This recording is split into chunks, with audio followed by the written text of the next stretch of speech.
नमस्कार, मी पंजाब डक. आज आहे 18 जुलै 2026. काल देखील रात्रभर आमच्या इकडे पाऊस झाला. परभणी जिल्ह्यात, बीड जिल्ह्यात देखील झाला, नाता देखील आमच्या इथं सध्या देखील चालू आहे. तर राज्यात आज 18 तारखेपासून आणखीन काय परिस्थिती राहणार आहे, तर आज 18 जुलैपासून राज्यातला आणखीन आज दुपारनंतर म्हणजे काही काही ठिकाणी दुपार 3च्या नंतर पुन्हा आणखीन पावसाचा जोर वाढत जाणार आहे, म्हणून हा अंदाज लक्षात यायचा. खास करून तुम्हाला एक सांगू इच्छितो की सोलापूर जिल्हा, बीड जिल्हा, लातूर जिल्हा, धाराशिव जिल्हा, सांगली जिल्हा, त्याच्यानंतर सांगलीमध्ये आटपाडी, पंढरपूर, सांगोला त्या परिसरामध्ये काय झालं, पाऊस कमी होता. पण ह्या जिल्ह्यातले सर्व शेतकऱ्याला सांगू इच्छितो, तुम्ही घाबरू नका. आणखीन जवळपास 4-5 दिवस 25 तारखेपर्यंत म्हणजे यात्रेपर्यंत, पंढरपूरच्या यात्रेपर्यंत चांगला जोराचा पाऊस पडणार आहे. म्हणून धाराशिव जिल्हा, लातूर जिल्हा, बीड जिल्हा, त्याच्यानंतर सोलापूर जिल्हा, सांगली जिल्हा, त्याच्यानंतर आटपाडी, सांगोला त्या परिसरातली शेतकऱ्यांना अंदाज लक्ष द्यायचा. बारामतीकडे देखील चांगला पाऊस पडणार आहे, फलटणकडे देखील चांगला पडणार आहे, म्हणून हा अंदाज त्या शेतकऱ्यांनी देखील लक्ष द्यायचा. त्याच्यानंतर कोल्हापूरकडे देखील जोराचा पाऊस आज सुरू होणार आहे, म्हणून कोल्हापूरच्या शेतकऱ्यांनी अंदाज लक्ष द्यायचा. साताऱ्याकडे देखील मुसळधार पाऊस पडत, कोल्हापूरकडे देखील पश्चिमेकडे मुसळधार पडणार आहे, म्हणून हे लक्ष द्यायचं. म्हणजे सांगायचं झालं तर रत्नागिरीपासून तर पालघरपर्यंत त्या संपूर्ण घाटमाथ्यावर आजपासून जवळपास 5 दिवस चांगला जोराचा पाऊस पडणार आहे, म्हणून हा अंदाज लक्ष द्यायचा. पुण्याकडे देखील आज जोरात पावसाला सुरुवात होणार आहे. मुंबईला देखील जोरात पाऊस पडणार आहे ह्या 5 दिवसामध्ये, म्हणून हे मुंबईकरांनी अंदाज लक्ष द्यायचा. नाशिकला, त्र्यंबकेश्वर त्यांनी देखील अंदाज लक्ष द्यायचा. मराठवाड्यात देखील आज दुपार, आता तर सध्या मराठवाड्यामध्ये परभणी जिल्ह्यामध्ये पाऊस चालू आहे. तर आणखीन तुम्हाला एक सांगतो, आज दुपारच्या नंतर परत जोराचा पाऊस पडणार आहे, म्हणून रात्री देखील जोराचा राहणार आहे, म्हणून हा मराठवाड्यातल्या शेतकऱ्यांना अंदाज लक्ष द्यायचा.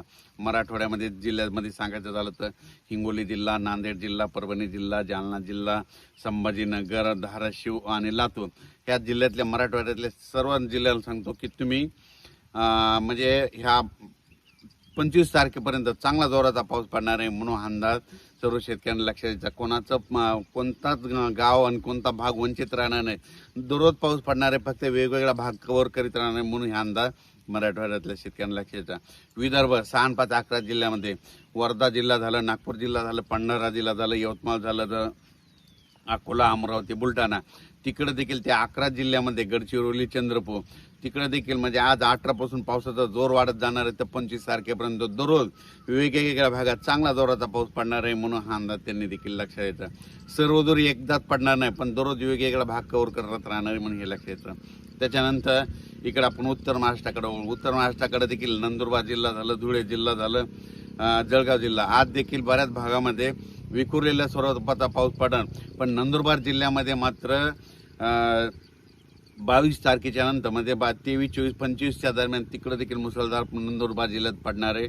आणि नंदुरबार जिल्ह्यामध्ये जे काही छोटे छोटे तळे राहिलेले आहेत भरायचे, ते मात्र 25 ते 28च्या दरम्यान तिकडे जोराचा पाऊस पडणार आहे. आणि त्या भागात देखील त्या नंदुरबार जिल्ह्याला जीवदान ठरणार आहे, म्हणून हा नंदुरबार जिल्ह्यातील शेतकऱ्यांना अंदाज लक्षात द्यायचा. धुळे, जळगाव जिल्ह्यात देखील ह्या आज उद्या सगळीकडेच म्हणजे आजपासून पावसाची स्पीड वाढणार आहे, म्हणून त्यांनी धुळे, जळगाव त्या जिल्ह्यातल्या सर्व तालुक्यातल्या शेतकऱ्यांनी अंदाज लक्ष द्यायचा. म्हणजे सांगायचं झालं तर आज 18 तारखेपासून 25 तारखेपर्यंत असाच पावसाचा दररोज वेगवेगळ्या भागामध्ये त्या धुळे जिल्हा, नाशिक जिल्हा, जळगाव जिल्हा, आणि नंदुरबार त्या भागात पाऊस पडणार, त्यांनी अंदाज लक्ष द्यायचा. त्याच्यानंतर आता वळू तिकडं संभाजीनगर, अहिल्यानगर आणि ह्या जिल्ह्यातल्या शेतकऱ्याला सांगू, आज दुपारच्या नंतर खूप ठिकाणी बऱ्याच भागावर मोठ्या प्रमाणात जोराचा पाऊस पडणार आहे. काही ठिकाणी ओढे नाले वाहणारा पडणार आहे, काही ठिकाणी रिमझिम पडणार आहे, काही ठिकाणी चांदण्यास असतील तसा पडणार आहे, म्हणून संभाजीनगर जिल्ह्यातल्या शेतकऱ्यांनी, अहिल्यानगरच्या शेतकऱ्यांनी अंदाज लक्ष द्यायचा. तसेच सिल्लोड, सोयगाव त्या परिसरात देखील चांगला पाऊस पडणार आहे. चाळीसगावकडे देखील पडणार आहे, मालेगावकडे देखील पडणार आहे, म्हणून अंदाज त्यांनी लक्ष द्यायचा. सांगायचं झालं तर एकंदरीत राज्यामध्ये आज 18 तारखेपासून चांगला पावसाचा जोर वाढत राहणार आहे, म्हणून हा अंदाज शेतकऱ्यांनी लक्ष द्यायचा. इकडं तेलंगणामध्ये देखील चांगला पाऊस राहणार आहे, म्हणून तेलंगणातल्या शेतकऱ्यांनी अंदाज लक्ष द्यायचा. कर्नाटककडे देखील पाऊस पडणार आहे. आणि मध्य प्रदेशचे जे खंडवाचे आपले महाराष्ट्राचे जे काही लगतचे जिल्हे आहेत, मध्य प्रदेशकडे काय होणार आहे, 22-23 तारखेच्या नंतर एक लो प्रेशर आहे, त्याचं ते चक्रीवादळात रूपांतर होणार आहे. मग ते काय होणार आहे, नागपूरकडून भंडाऱ्याकडून ते काय होणार आहे, इकडं बैतूलकडे जाणार आहे. बैतूलकडून काय होणार, तसंच मध्य प्रदेश इंदोर करत ते चक्रीवादळ 25-26 तारखेच्या नंतर परत इकडं नंदुरबारकडे येणार आहे. आणि नंदुरबारकडे येत असल्यानं परत मुंबईकडे गरमी असल्यामुळे ते काय करणार आहे, परत मुंबईच्या समुद्रात खेचले जाणार आहे. त्याच्यामुळं मुंबईला मात्र 25, 26, 27च्या दरम्यान मुसळधार पाऊस पडणार आहे. म्हणून मुंबईच्या जनतेने अंदाज लक्षाचा, शेवटच्या आठवड्यात मुंबईला परत एकदा बऱ्याच भागामध्ये मुसळधार अतिमुसळधार पाऊस पाहायला भेटेल. म्हणून हा अंदाज लक्षात घ्यायचा. जास्त करून गुजरात बॉर्डरच्या त्या साईडनं जरा मुंबईकडे जास्त पाऊस राहणार आहे, भोईसर त्या पट्ट्यामध्ये. म्हणून हा अंदाज लक्षात घ्यायचा. ठाणे भोईसर त्या पट्ट्यामध्ये. म्हणून हे मुंबईकरांनी लगेच अंदाज लक्षात घ्यायचा. त्र्यंबकेश्वरकडे पाऊस पडणार आहे. त्याच्यामुळं परत एकदा गोदावरी नदीला पुन्हा पाणी येणार आहे. त्याचं पाणी पुन्हा गंगापूरच्या धरणात येणार आहे. म्हणून गंगापूरच्या धरणासाठी आनंदाची बातमी. जे निळवंडे धरण, भंडारा धरण, जे धरण आहेत त्या धरणात देखील परत काय होणार आहे, हे शेवटच्या आठवड्यात तिकडे जोरात पाऊस पडणार आहे वरती. त्याच्यामुळे तिकडं त्या धरणाच्या क्षेत्रातले लाभ म्हणजे कॅशमेट एरियात पाऊस पडणार, मग त्यांच्यासाठी आनंदाची बातमी. पुण्याकडे देखील पाऊस पडणार आहे. म्हणून पुणेकरांनी देखील अंदाज लक्षात घ्यायचा. सांगायचं झालं तर मी म्हटलं होतं ना, जवळपास 15 तारखेपासून तर 30. सांगायचं झालं तर काय होणार आहे, हे पाऊस आहे ना, म्हणजे आज 18 तारखेपासून आणखीन स्पीड वाढणार आहे. 20च्या नंतर आणखीन जास्त स्पीड वाढणार आहे. म्हणून जवळपास 25-27 पर्यंत राज्यात सगळीकडे पाऊस पडणार आहे.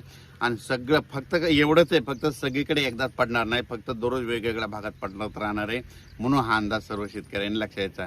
आणि तुम्हाला आणखीन एक न्यूज, आणखीन एक आनंदाची सांगू इच्छितो की आणखीन तुम्हाला 2 ते 3 दिवसामध्ये तुम्हाला एक आता टीव्हीला बातमी येईल, मीडियामध्ये येईल की जे पेरू देश आहे त्या समुद्रामध्ये प्रशांत महासागराचा तापमान तिथं थंड झालंय. त्याच्यामुळे तिथं ला निना उद्भवला आणि भारतामध्ये यावर्षी चांगला पाऊस पडणार आहे. अशी एक तुम्हाला न्यूज आता ह्या 2-4 दिवसामध्ये बघायला भेटेल. आणि तुम्हाला सांगतो ती आता जवळपास येईल तुम्हाला न्यूज, म्हणून हे तुम्हाला सांगू इच्छितो. कारण की तिथं जर समुद्राचं पाणी थंड झालं तर आपल्याकडे पाऊस पडतो, असं ला निना उद्भवतो त्याला म्हणतात. म्हणून तुम्हाला एक सांगू इच्छितो. सांगायचं झालं तर 18 तारखेपासून, आज 18 जुलैपासून ते 30 तारखेपर्यंत महाराष्ट्रातल्या सगळ्या जिल्ह्यात पाऊस पडणार आहे. कोणाचंच पीक सुकणार नाही. म्हणून ही सर्वप्रथम आनंदाची बातमी. राज्यात सगळीकडेच पाऊस पडणार आहे. फक्त दररोज एक दिवस इकडं तिकडं असा पडत राहणार आहे. म्हणून हा अंदाज सर्व शेतकऱ्यांनी लक्षात घ्यायचा. अचानक वातावरण बदल झाला तर परत एक मेसेज दिला जाईल. धन्यवाद.